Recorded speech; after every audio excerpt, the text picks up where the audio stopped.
Final minute now of the third quarter.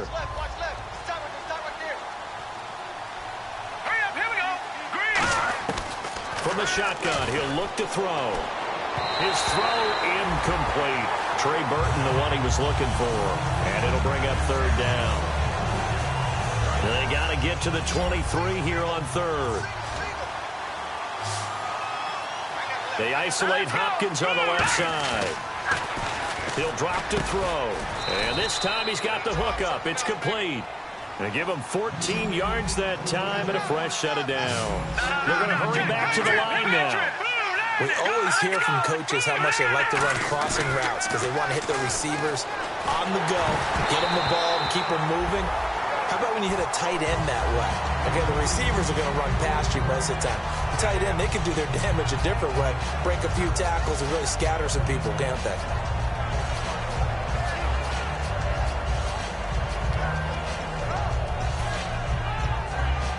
Second down here after the incomplete pass. Murray, the lone setback. And they'll give it to him here. And he's going to fight his way forward here for a modest gain. It'll be a pickup of 5, and that leaves him with 5 more. 3rd and 5 now. And there's a run to be happy with.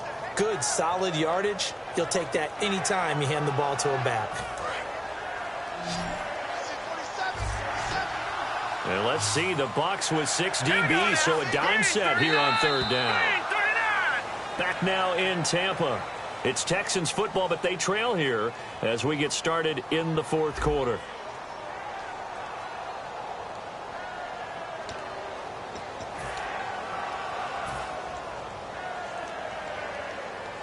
And here comes play number 6 on this drive.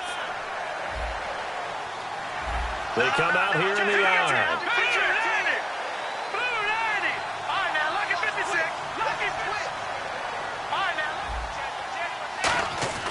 Now back to throw. And he's going to be grabbed and pulled down. Levante David in there to drop him for a 4-yard loss, and it'll be 4th down.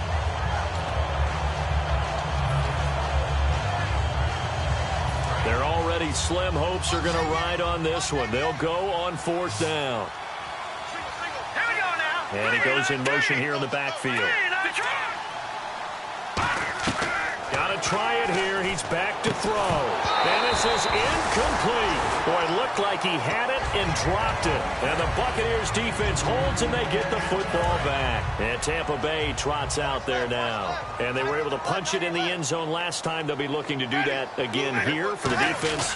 Obviously, they'll be looking to stop them from punching it back in the end zone. It always is punch-counter-punch, isn't it?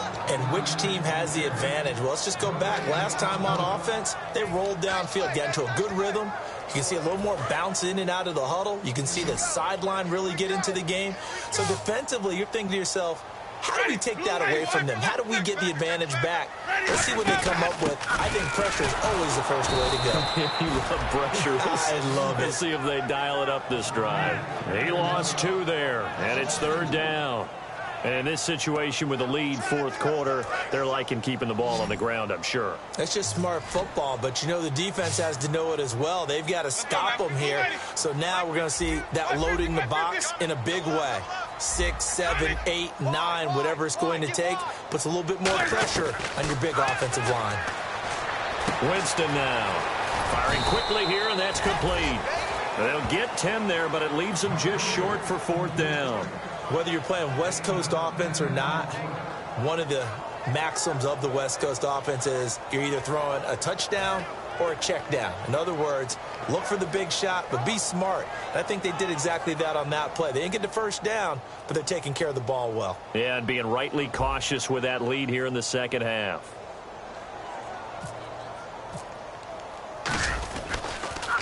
This is away and a very good kick angled for the sidelines.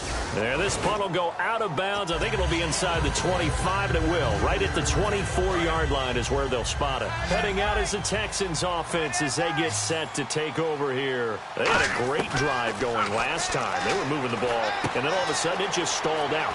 So we'll see what they can do here, Charles. And it's always easy to second guess when you don't get it on a 4th down try. but they had to like the feeling that they had going on offense. They want to continue to see if they can capture that again on this drive and maybe get in the same position. Yeah, and that's, I mean, like I said, they were moving the football. It's not like they went 4 and out, so I don't think it's a deal where the offense doesn't have confidence. No, I agree with you totally on that one. If anything, they may have gained more confidence. Okay, they stopped us once. That's all right. Let's keep moving it. Make them do it again. Now Cook. Throwing for his running back, and he's got him complete. And able to get this one across the 45 before he's brought down. It appears they found something that's working, and they keep going back to it. I guess you can actually say he has the hot hands now, doesn't he? Yeah, well, it's one thing to hit your guy out of the backfield once, hit him a couple times. Yeah, you're right. Maybe they're onto something. And I think a lot of that is simply if you get it to him in space, more times than not, he's going to get more yardage than you expect out of each play. Now on first down, he'll drop to throw it. Caught left side, Hopkins. And he'll be taken down, but not before getting this inside the 30. And he's been one of their few bright spots here this afternoon. And as you pointed out, so far he's gotten his. That's not been the issue at all. But the teammates, the other guys, they've been shut down. That's why the defensive guys have to feel pretty good, even though he's over 100 yards. Yeah, he topped 100 with that last catch. And they're going to speed things up here.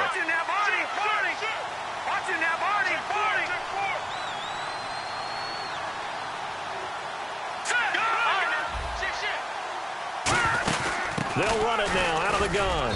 And on this one, he'll get to the 15, right at the 15-yard line. Only 3 there on the pickup, but that's enough to move the chains. It's nice every now and then in this game not to see people overthink it. Just hand it to the old reliable guy. Let him pick up the first down. This will be caught just inside the 10. Give him 9 there on the first down completion. That was a nicely run slant route, and what the receiver's trying to do is make the defender think he's going upfield for a deeper route, and then breaks it off, usually after about 3 to 4 steps, and cuts towards the middle of the field. And he's in for the score. Touchdown, Texans. Latavius Murray with his second touchdown of the game, 4th of the year. And the Texans cut into that lead. And that touchdown puts us in a position to have a discussion, doesn't it? Now it'll be a 2-score game after the conversion. Yeah, I mean, there's no doubt with a 2-score game they're going to have to onside kick it. We'll just see if they've got a miracle up their sleeve. And you wonder what onside kicks they're going to use and in what sequence if they hope to have a chance to win this game. So after the touchdown, Martin now on to kick this one away. This is fielded at the goal line. And he'll take it past the 25 and up to the 28-yard line. So out come the Bucs now. And they're coming off a 3-and-out, my friend. I think they've got to look at that play sheet and go to a spot that they haven't gone before. Time to shake things up a little bit to try and get this offense moving. Okay, so how do you do that? How do you shake things up? You look at what you called before, realize it hasn't worked so well. Go to something else. And maybe you try and find one of those special plays from what... And now the Texans are going to stop it as they signal for a timeout. It's just their first. They've got 2 more to use here in the final stages.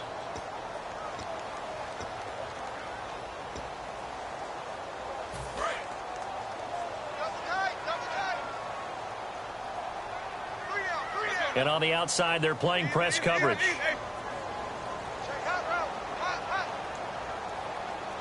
And they'll go ground game here with a tailback. And not a whole lot doing there as he'll get it up to about the 28-yard line. 2 yards gets them back to where they started, but now 3rd and 10. And now the Texans want to call another timeout. That'll be their second, so one more chance to stop the clock here, and we'll be back.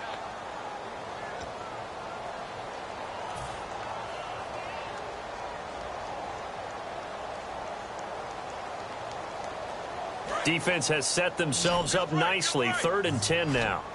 1 receiver left, 3 to the right.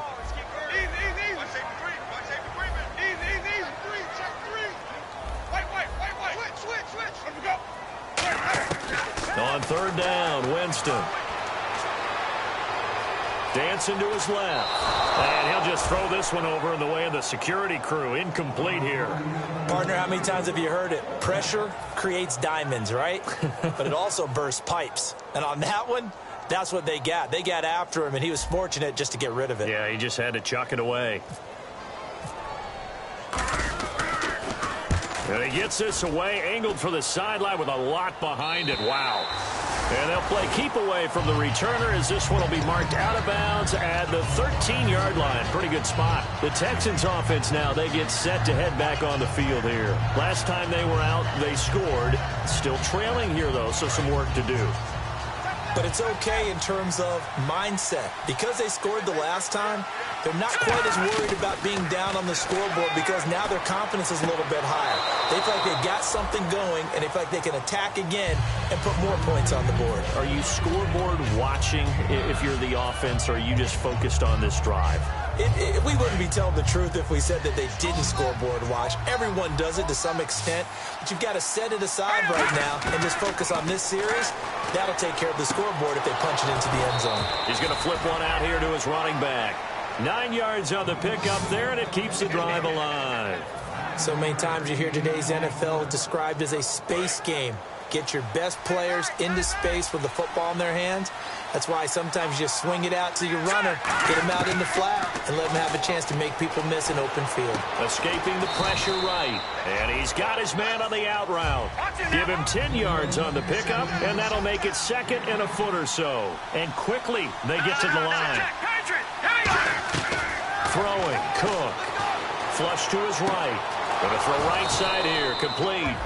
And he'll get it out a couple yards shy of midfield at the 48, but not the position they want to be in. Still a very, very small chance here, but they almost need a miracle. Agreed. That means they've got to get it to the sidelines, get out of bounds, and preserve clock. Now a desperation. And this is caught at the 20. Now hold everything here. We're going to get a timeout by the offense.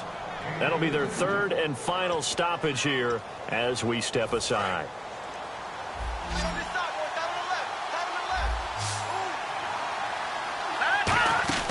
From the red zone now, they'll look to throw. And no escaping this time as he'll go down. They got him for a sack. Levante David in there to drop him as the clock continues to roll. Now they'll throw here out of the gun. And this is intercepted, and that should do it. A great read, and it's picked off. And he is going to get this one back to the 20-yard line. And Tampa Bay trots out there now. The clock cannot be stopped here. Defense can't do anything. So kneel it down, take it home. No doubt about it. It's what you practice for in winning situations each and every week. Victory formation. Take a knee and go on into the locker room and celebrate. Call it a victory. It's a loss of a yard there, and now second down.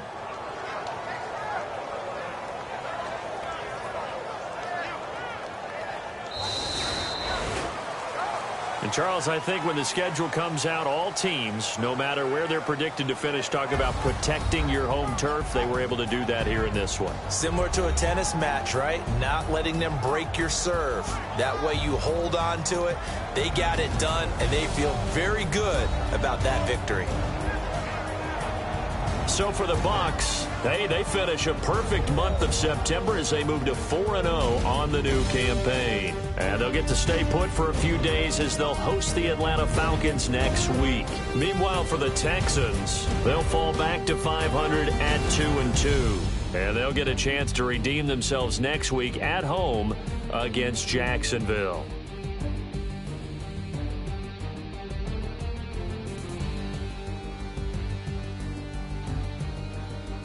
So that'll do it for us. For my partner, Charles Davis, and all the hard-working men and women on our crew, I'm Brandon Gaudin. You've been watching the NFL right here on EA Sports.